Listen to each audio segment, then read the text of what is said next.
প্রিয় নীলফামারীবাসী, আল্লাহর দরবারে শুকরিয়া, যিনি একটা জগদ্দল পাথর আমাদের বুকের উপর থেকে নামিয়ে দিয়েছেন। আমরা এখন স্বস্তিতে অন্তত নিঃশ্বাস নিতে পারি। আমাদের কণ্ঠনালী যারা চেপে ধরেছিল, আল্লাহ আমাদের কণ্ঠকে ছেড়ে দিয়েছেন। এখনো ষড়যন্ত্র থেমে নেই। আমাদের এই খ্রিস্ট প্রতিবেশী এই উগ্রপন্থী হিন্দু, এই ভারতের কিছু উল্টাপাল্টা মানুষ আছে, এদের কারণে আমরা এখনো স্বস্তি, শান্তি, নিরাপত্তায় নেই। ওরা ষড়যন্ত্র চালাচ্ছে ও চলতে থাকবে। শক্ত হাতে মোকাবেলা করার জন্য কোরআনের কাছে আমাদের আসা দরকার। অমাং দাখালাহু কানা আমিনা। আল্লাহ তাআলা জানিয়েছেন, হে নবী, কাবার চত্বরে যারা প্রবেশ করে তাদেরকে আমি নিরাপত্তা দিয়ে দেই। বাংলাদেশ তার কাবা শরীফ না, নাকি? কি কাবা শরীফ? কি ৬,০০০ কিলোমিটার দূরে আমরা আছি কাবা থেকে। সুতরাং এইটা যদি এখন আমরা শান্তি, স্বস্তি, নিরাপত্তা দিয়ে ঢেকে রাখতে চাই, কোরআনে কারিমের সূরা আনআমের ৮২ নম্বর আয়াতটা প্রতিফলন ঘটাতে হবে। আল্লাযীনা আমানু ওয়া লাম ইয়ালবিসু ঈমানাহুম বিযুলমিন উলাইকা লাহুমুল আমনু। আল্লাহ তাআলা বলেন, যারা ঈমান আনে আর ঈমানের সাথে কোনো মানুষ যদি শিরিক মিশ্রণ না করে, এখানে জুলুম মানে শিরিক, তাহলে উলাইকা লাহুমুল আমনু, এই মানুষগুলোই নিরাপত্তার হকদার। আমাদের এই জাতিকে মুশরিক বানানোর জন্য, শিরিক অবাধে প্রচলন করার জন্য ১৫.৫ বছরে বহু চেষ্টা হয়েছে, কিন্তু কাঙ্ক্ষিত মানে তারা যেতে পারেনি। আগে আল্লাহ তাদের শিকড় কেটে দিয়েছে।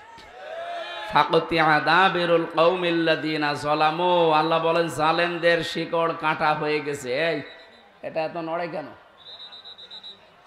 না না, ওনাদের দোষ না, এখানে কাঁপাকাঁপি হচ্ছে। আপনারা নড়াচড়া বন্ধ করেন, কেউ এখানে নড়াচড়া করবেন না। মহান রব্বুল ইজ্জাত ওয়াল জালাল পৃথিবীর নিরাপত্তার একমাত্র মালিক।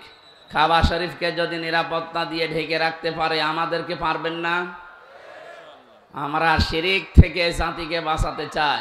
আল্লাহর ঘোষণা ১০০% সত্য হবে ইনশাআল্লাহ।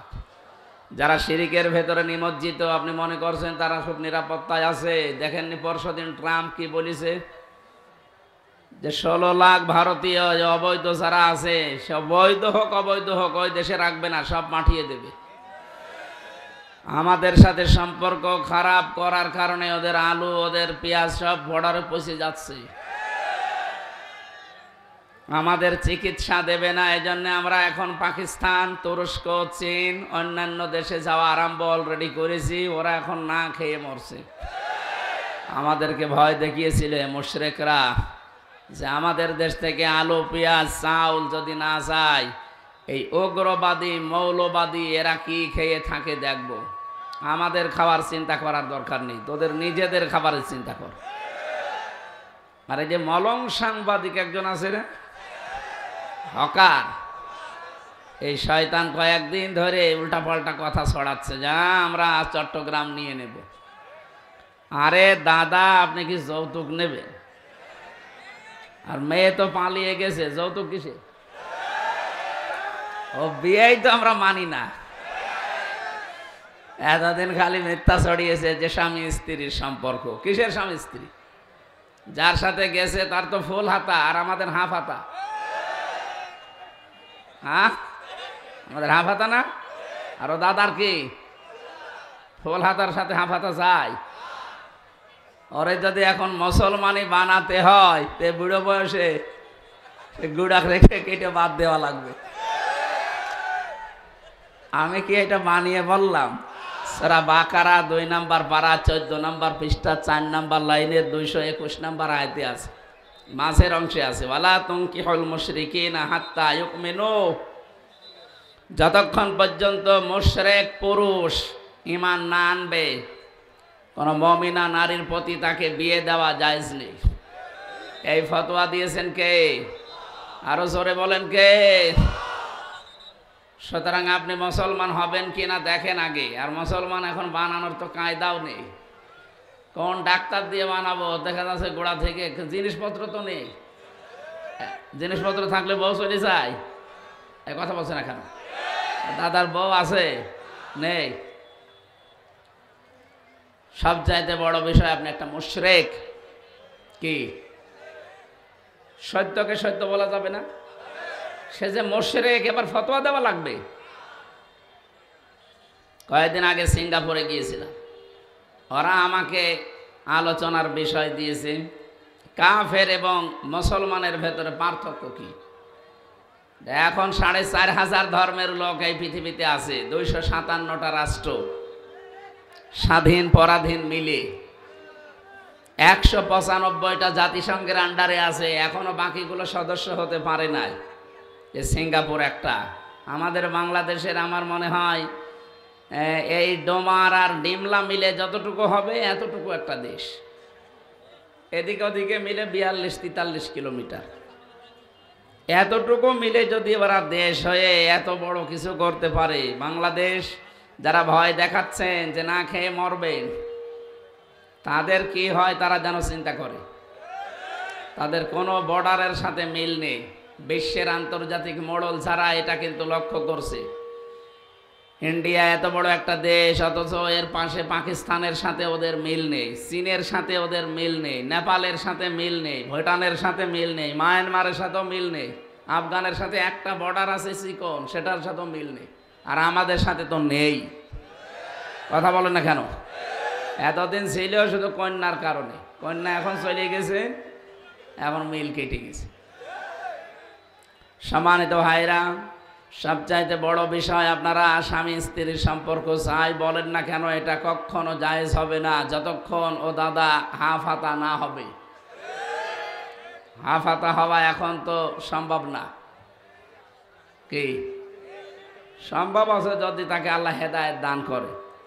আর সে যত অপরাধ করেছে, বিশেষ করে গণহত্যার সাথে জড়িত এই মোদি, একে আল্লাহ হেদায়েত দেবে বলে আমার মনে হয় না। কারণ পৃথিবীর ইতিহাস এইটাই বলে, যারা গণহত্যার সাথে জড়িত, দেখেন চেঙ্গিস খান, হিটলার, ফেরাউন, নমরুদ, এদেরকে আল্লাহ হেদায়েত দেয়নি। এরা কিন্তু শেষে এসে ফেরাউন চেষ্টা করেছিল, লা ইলাহা ইল্লাল্লাযী আমানাত বিহি বানু ইসরাঈল ওয়া আনা মিনাল মুসলিমিন। ও বলেছিল আমি তো ঈমান আনলাম, বনি ইসরাঈলরা যার উপরে ঈমান এনেছে তার উপরে আমি তো মুসলমান। এরপরও ফেরেশতারা পানিতে আমারে বারবার চুবায়, আল্লাহ তুমি দেখো না? আল্লাহ বলেন আল আন, এখন অকদ আসাইতা ক্বাবলু ওয়া কুনতা মিনাল মুফসিদিন, এর আগে তুমি বড় ফ্যাসাদকারী ছিলে, সন্ত্রাসী, ফ্যাসিবাদী, স্বৈরাচার, যেটা এই 15.5 বছরে দেখলাম। কথা বললেন না? এইটাই দেখলাম না বলেন তো? এই যে বাস্তবে যারা অপরাধ করতে করতে একেবারে সীমা ছাড়িয়ে যায়, ইন্নামা নুমলি লাহুম লিয়াজদাদু ইসমা, আল্লাহ বলেন যারা সীমা ছাড়িয়ে যায় ওই মানুষগুলোকে আর হেদায়েত দেওয়ার মতো কায়দা থাকে না। সুতরাং ওরা সীমা ছাড়িয়ে গেছে, তো ওদেরকে আল্লাহ হেদায়েত দেবে কি করে? ফেরাউন যেমন সীমা ছাড়িয়েছিল, ওকে আল্লাহ আর হেদায়েতের পথে ফিরিয়ে নিয়ে আসেননি। 15.5 বছরে 1628টা চেয়ারে যারা ছিলেন, আমি তো এই চোখে দেখেছি, আপনারাও সীমা ছাড়িয়ে গেছেন। রিমান্ডে এবং যে মানুষগুলো আয়না ঘরে ছিল, আমি তো মিনিটায় ছিলাম কয়েকদিন, মাত্র 10 দিন। বড়টা বিগ যেটা, ওটা যেতে পারিনি, ওরা আমারে নিয়ে যায়নি। ছোটটায় যে আযাব আমি পেয়েছি, বড়টাতে না জানি কি করেছে। কত মানুষ ওখানে 2 বছর, 5 বছর, 7 বছর, 14 বছর পড়ে আছে, কেউ জানে না। এত বড় বড় নখ হয়ে যায় অনেকের। আমার এই 7 দিন আমি নখ কাটি নাই, মাত্র 7 দিন। আজকে আসার সময় কাটলাম। কি অবস্থা হয়েছিল, মানুষ মোসাফা করতে গেলে আমার ব্যথা লাগে। মাত্র 7 দিনে যদি অবস্থা হয় আমার নখের, বলেন তো যে মানুষটা 7 বছর, 10 বছর, 14 বছর পড়ে আছে মাটির একটা ঘরে, কি অবস্থা তার, উপর থেকে আঁচ করতে পারছেন? অবশ্যই। দেখতাম দেওয়ালের সাথে এভাবে খুঁচিয়ে খুঁচিয়ে এই নখ দিয়ে লিখে রাখতো, ভাইরা কেউ যদি বাইরে যেতে পারেন অন্তত এই নাম্বারে জানাবেন যে এই নাম্বারের লোকটা বেশি আছে। মানবতার সাথে এর চাইতে খারাপ আচরণ পৃথিবীতে হয়েছে কিনা আমার জানা নেই। ১৫০০ বছর আগে আমি IM-এ জাহিলিয়াতের কথা পড়েছিলাম, আরে ১৫ বছরের এই নিজের চোখে দেখে আসলাম এটা আমি জাহিলিয়াতের দৃশ্য। মানুষ এত নিচে নামে ক্ষমতার জন্য, এত নিচে নেমেছিলেন একটা মানুষকে ১৪ বছর আপনি মাটির এদিকে ৩ হাত এদিকে ১.৫ হাত এতটুকু জায়গা, ৩.৫ হাতও না, ৩.৫ হাত হলেও তো পাটা ছাট করা যায়, ৩ হাত এদিকে আর এদিকে ১.৫ হাত, মনে হচ্ছে ইলিশ মাছের মতো কায়ত হয়ে থাকবেন। ওখানে আবার লেখাও থাকে যে ইলিশ ফাইল, মানে ইলিশের মতো শুয়ে থাকবেন। এই কঠিন অবস্থায় মাত্র ১.৫ থেকে ২ মিনিট সময় দিত টয়লেট করার জন্যে। পচা ছোলা দিত কয়েকটা সকালবেলা, দুপুর বেলা কয়েকটা ভাত দিয়ে যেত ১ মুঠ মতো, তাও মনে হচ্ছে কেউ মাখিয়ে দিয়েছে। আরে ভাই আপনি নিজের দিকে তাকিয়ে বলেন তো কয়দিন এভাবে থাকতে পারেন আপনি? ২-৩ ঘন্টা ৫ ঘন্টা থাকলে তো অবস্থা খারাপ হয়ে যায়। এরপরও আবার পায়ের সাথে শিকল বাঁধা থাকে, কারো কারো হাতের সাথে হ্যান্ডকাপ দেওয়া থাকে, শুধু হ্যান্ডকাপ দিয়ে লাগিয়ে দিলেতে হয়, পাশে যে রড দেওয়া আছে রডের সাথে দিয়ে হ্যান্ডকাপ লাগায়। দৃশ্যগুলো দেখে মানুষ যে কান্নাকাটি করে, ওর ভেতরে আওয়াজ তো আর বাইরে আসে না, পাগল হয়ে যাওয়ার মতো। আমি তো ১০ দিনে হাফ পাগল হয়ে গেছি। ৩টা বছর আমাকে ফাঁসির কন্ডেম সেলে রেখেছিল ঠিক, কিন্তু ওই ১০ দিনের মতো আমার মনে হয় আমার জীবনে ১০ বছর চলে গেছে। এরপরও অনেকে এখনো পর্যন্ত জালেমের সাফাই গায় যে কি হয়েছে, আপারে পালিয়ে যাওয়া লাগলো। শয়তান, তোমার সাথে তো হয়নি, তোর বাপরে যদি ওইভাবে গুম করে আয়না ঘরে রেখে দিতে ১০ বছর, তখন তুই টের পাতিস কি হয়েছে, তোমার সাথে তো হয়নি। যারা ভুক্তভোগী তারা টের পাচ্ছে কি হয়েছে। বলেন তো, ছোট্ট একটা বিষয় আমি জানালাম, এটা নিজের চোখে দেখা, তাহলে এর চাইতে বিগ যেটা, এটা তো মিনিটা, বিগ যেটা বড় যেটা, তার অবস্থা কত ভয়ঙ্কর হতে পারে। হঠাৎ রাত ২টা-৩টার সময় ৮-৯ জন চোখ মুখ বাঁধা এসে কালো কাপড়, কি হয়েছে, এই তাড়াতাড়ি নেন, কি করব, প্রস্তুতি নেন, আপনাকে ক্রস দেওয়া হবে। বলেন ওই সময় মানুষের জীবন থাকে? কথা নেই, বার্তা নেই, আপনি ঘুমাবেন, ঘুমানোর তো কায়দা নেই, কারণ ঘুম আসতে চায় না। হঠাৎ করে যদি রাত ২টার দিকে এসে বলে চলেন, মুখ চোখ সব বেঁধে নেয়, হাত হ্যান্ডকাপ দিয়ে পেছনে বেঁধে দেয়, এরপরে গাড়িতে তুলে সারা রাত কোথায় কোথায় ঘোরায়। হঠাৎ করে দেখবেন আপনি গাজীপুরের এক জঙ্গলে, কি এখানে কি, বলে দৌড়া, যেই দৌড়াবেন পেছন দিক থেকে গুলি করে বলবে ক্রস ফায়ারে মারা গেছে। এই ছিল দৃশ্য বাংলাদেশের। আমি কি বেশি বললাম? বলেন, একটাও বেশি হয় না, আরো কম হয়ে গেছে, কারণ আমার নিজের সাথে যা ঘটেছে সেটা বললাম, আর আমার সাথে যারা ছিল ওদের মুখে শোনা কথা। এই রকম দেশ ছিল, এটা প্রচার হচ্ছে, আন্তর্জাতিক মিডিয়ায় চলে যাক। ওরা মানুষকে এতদিন ধোঁকা দিয়ে বোকা বানিয়ে এই ক্ষমতার চেয়ারে বসেছিল, বলে নির্বাচিত ছিলাম, আমাকে উৎখাত করা হয়েছে। শয়তান, কিসের নির্বাচিত? আজ ১৫ বছর তো ভোটই হয়নি, বলেন না কেন? ট্রাম্প আজকে ধন্যবাদ জানায়নি যে বাংলাদেশে নির্বাচনের রোড ম্যাপ দিয়েছে, এই জন্য ধন্যবাদ দিয়েছে যে না, বাংলাদেশে যারা দায়িত্বে আছে তাদের ধন্যবাদ যে তারা নির্বাচন দিচ্ছে। তার মানে বিশ্ব এতদিন জানে যে দেশে কোনো নির্বাচন হয়নি। আর আপনি এত বড় মিথ্যা কথা, একটা হাসি মানুষ,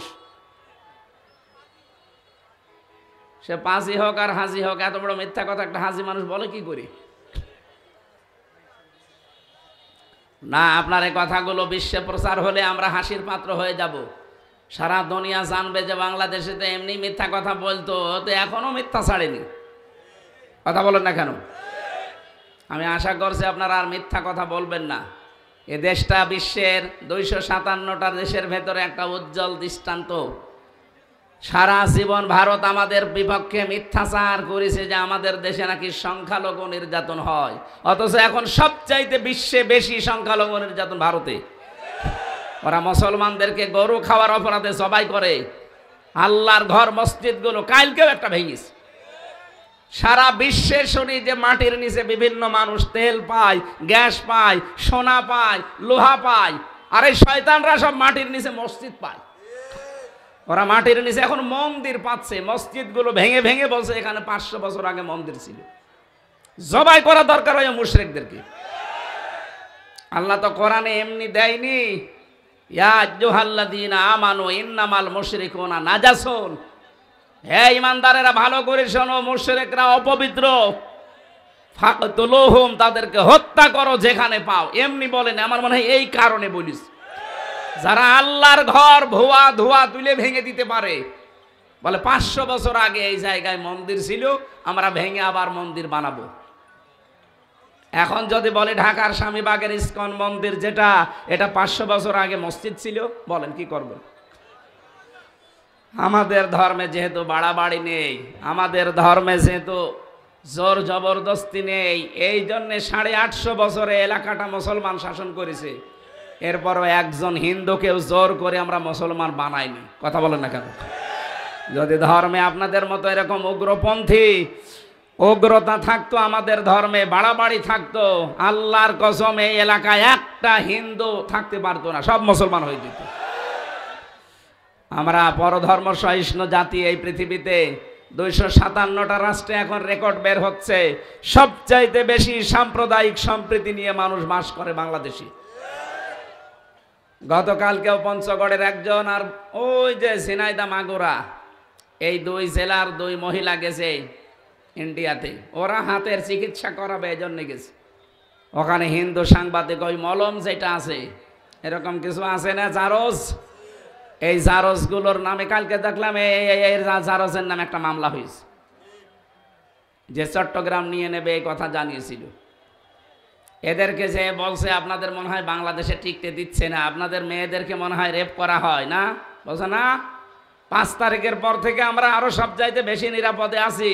এই 15.5 বছরই আমরা ঝামেলায় ছিলাম।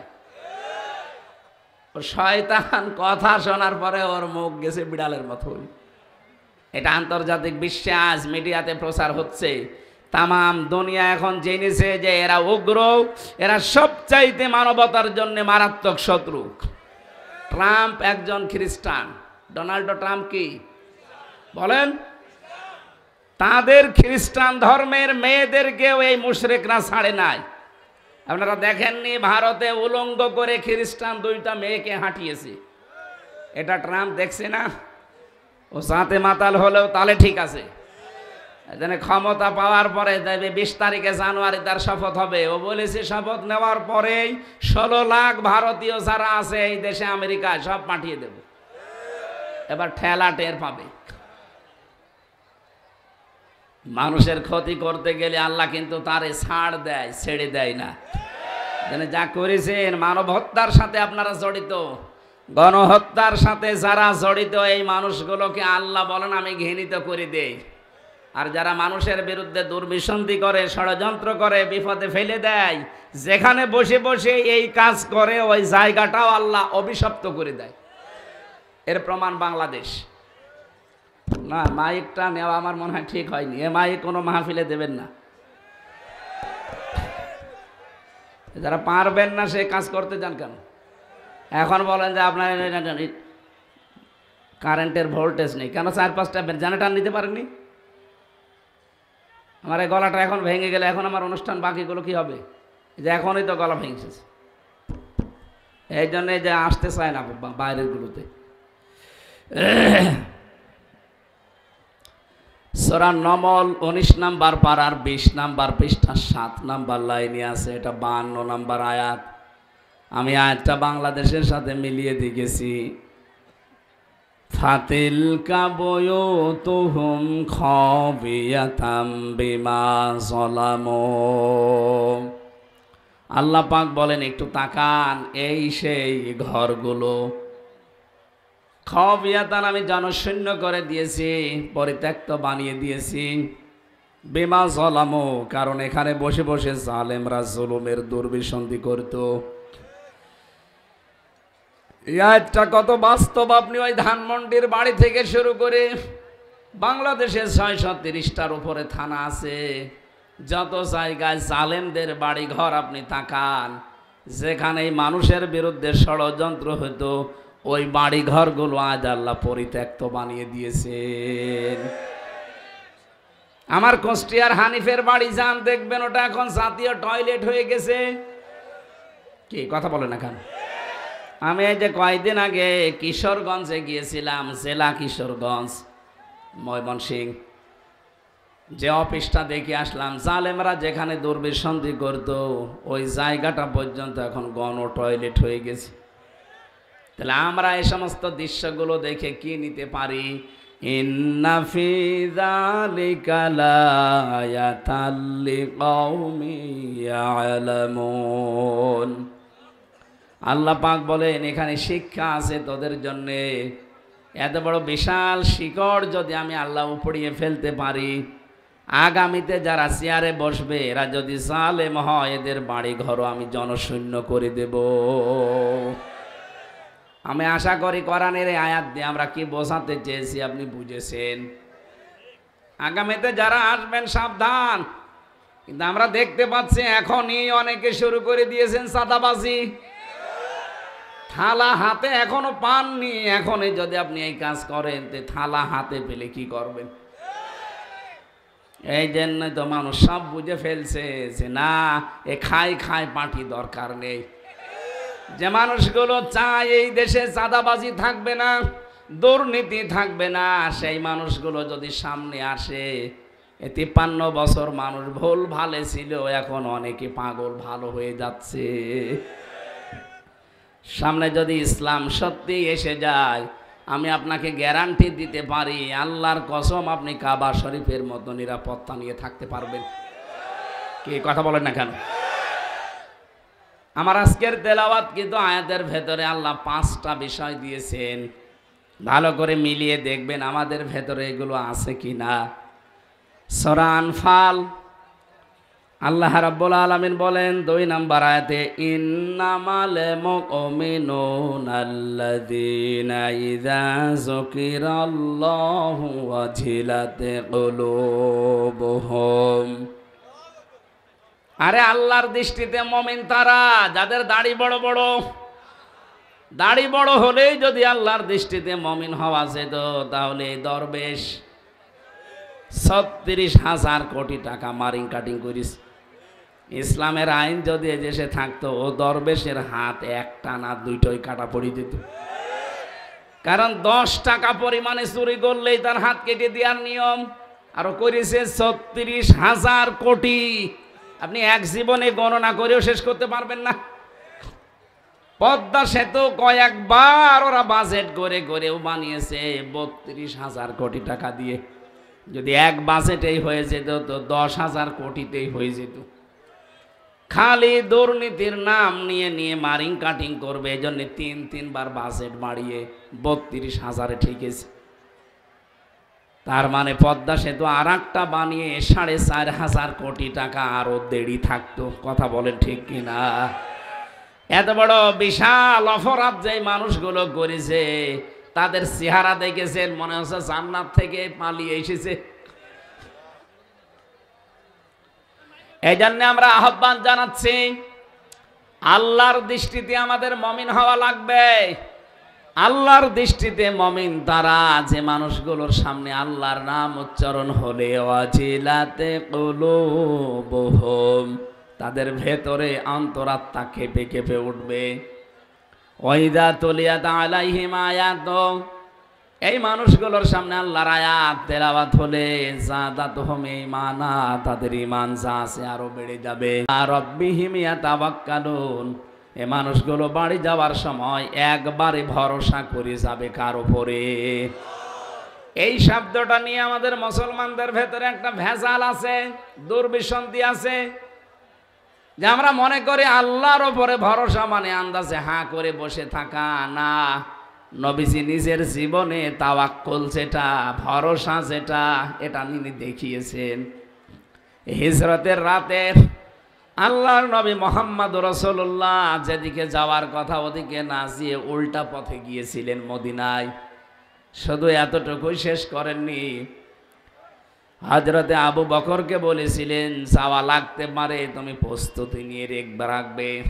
হযরতে আবু বকর একটা গোলামকে সাথে নিয়েছিলেন পথ চিনানোর জন্যে, আর নিজের সন্তান হযরতে আব্দুল্লাহ ইবনে আবু বকর তাকে ডাক দিয়ে বলেছে, তুমি এক কাজ করবা আব্দুর রহমান, প্রতিদিন আমাদের পেছনে পেছনে একটু খবর রাখবা, আমরা কোথায় যাই কি করি, কাউকে এই কথা বলবা না। উনি যে 3 দিন পাহাড়ে লুকিয়েছিলেন, আমি নিচে উঠেছিলাম ওই পাহাড়টায়, 6.5 ঘন্টা একাধারে সময় লাগে।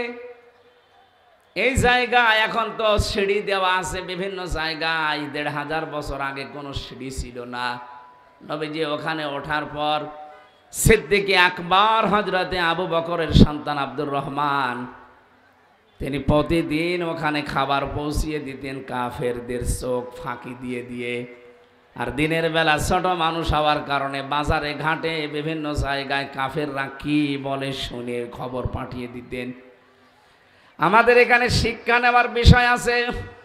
নবীজি যদি আল্লাহকে বলতেন, আল্লাহ তুমি আমাকে এই জায়গা থেকে হেলিকপ্টার পাঠাও বা রফ পাঠাও, বোরাক পাঠাও, আমি এখান থেকে একবারে মদিনায় এসে পড়ে যাই, পারতেন না? বলেন। কিন্তু যে নিয়ম নীতি পৃথিবীতে আছে না, আল্লাহ পাল্টাবে না। লা মুবাদ্দিলা লিকালিমাতিহি ওয়া হুয়াস সামিউল আলিম। রব্বুল আলামিন বলেন, এই পৃথিবীতে আমি যে নিয়ম নীতিগুলো দিয়েছি, আমার এই কথা কোনো নড়ন চড়ন নেই, কোনো পরিবর্তনও নেই। বিশ্ব নবীকে আমি আল্লাহ যেইভাবে আদেশ দিয়েছিলাম দুনিয়ার নিয়মে, এই নিয়মে সে কাজ করেছে, কিন্তু ভরসা করেছিল আমি আল্লাহর উপরে। কত কঠিন অবস্থা গেছে বলেন তো। ওই 3 দিন কাফেররা ওই পাহাড়ের একেবারে মুখের কাছে গিয়ে পর্যন্ত কেউ কেউ দাঁড়িয়ে বলছে ভেতরে আছে, কেউ বলে নেই। কবুতরের ডিম পেড়ে তাওয়া দিচ্ছে, মাকড়সা জাল বনিয়ে বনিয়ে ওই জায়গাটা ব্লক করে ফেলেছে। আল্লাহ রাব্বুল আলামিনের নবী ওই সময়ও তিনি ঘাবড়িয়ে যাননি।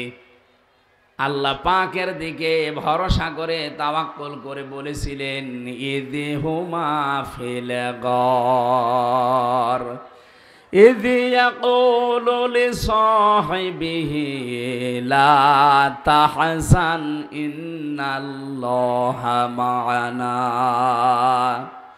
স্মরণ করো ওই সময়ের কথা, যখন তার বন্ধু গারে সরের ভেতরে তার আর এক বন্ধুকে উপদেশ দিচ্ছিলেন, এই যে কোনো ভয় নেই, কোনো চিন্তা নেই, আমরা 2 জন না, আমাদের সাথে অবশ্যই আল্লাহ আছেন। এটা আমাদের উচিত হবে এখন যে অবস্থা চলছে, বিশেষ করে আন্তর্জাতিক যে অপরাধ, আন্তর্জাতিকভাবে যে ষড়যন্ত্রগুলো আমাদের দেশ নিয়ে আরম্ভ হয়েছে, এখান থেকে মুক্তির জন্য একটাই রাস্তা আছে। দল বেদল এখন আর দেখা দেখি নেই। আমরা যারা এই 15.5 বছরে মাজলুম, তাদের সব এক হওয়া লাগবে। এইটাই ঔষধ, এর ওপর আর কোনো ঔষধ নেই। আমরা যদি সত্যি এক হয়ে যেতে পারি এদেশে, আগে আমরা দেশ তারপরে অন্য কিছু, তাহলে যত ষড়যন্ত্র হোক তামাম দুনিয়ার 257টা রাষ্ট্রের 256 রাষ্ট্র এক হয়ে গেলেও কিছুই করতে পারবে না। প্রশ্ন আসতে পারে ব্যবসা বাণিজ্য বন্ধ না, ব্যবসা বাণিজ্য যদি তামাম দুনিয়ার সব কিছু বন্ধ হয়ে যায়, এদেশের 18 কোটি মানুষের 36 কোটি হাত আছে। এদেশে যে সম্পত্তি আছে, আমি যতটুকু লেখাপড়া করে পেয়েছি, এই সম্পদগুলো যদি সুষ্ঠু বন্টন আমরা করতে পারি, আর যদি সৎ এবং যোগ্য নেতৃত্ব আমাদের কাছে থাকে, আল্লাহর কসম তামাম দুনিয়ার 1টা টাকাও ভিক্ষা নেওয়া লাগবে না। এজন্য আমাদের এখন উচিত, এই আন্তর্জাতিক ষড়যন্ত্রগুলো করাচ্ছে এই মুশরিকরা,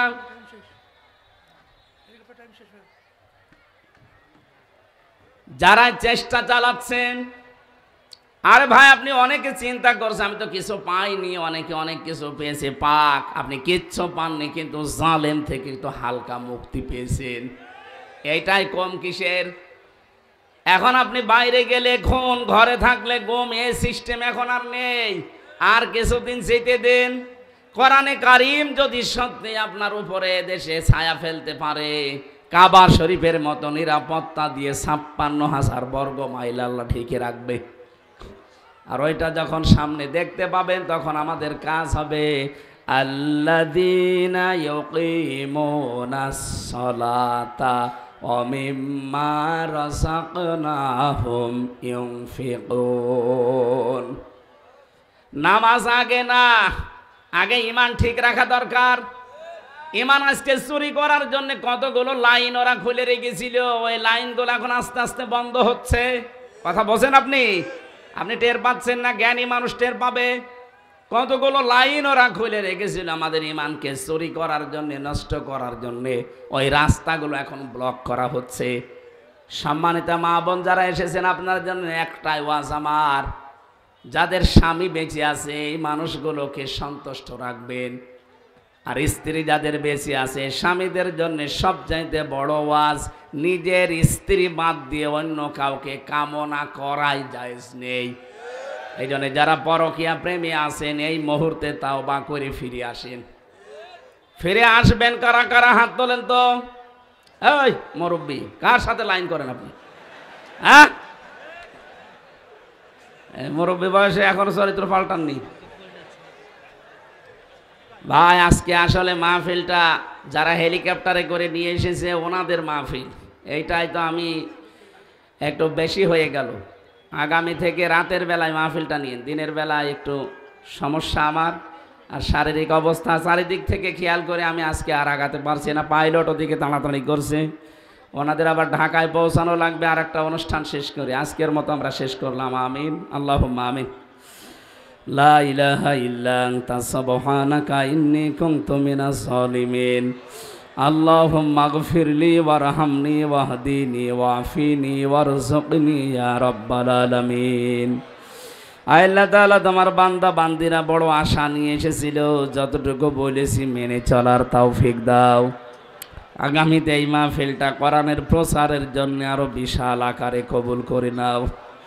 আল্লাহুম্মা গফিরলি ওয়ারহামনি ওয়াহদিনি ওয়াফিনি ওয়ারযুকনি ইয়া রাব্বাল আলামিন।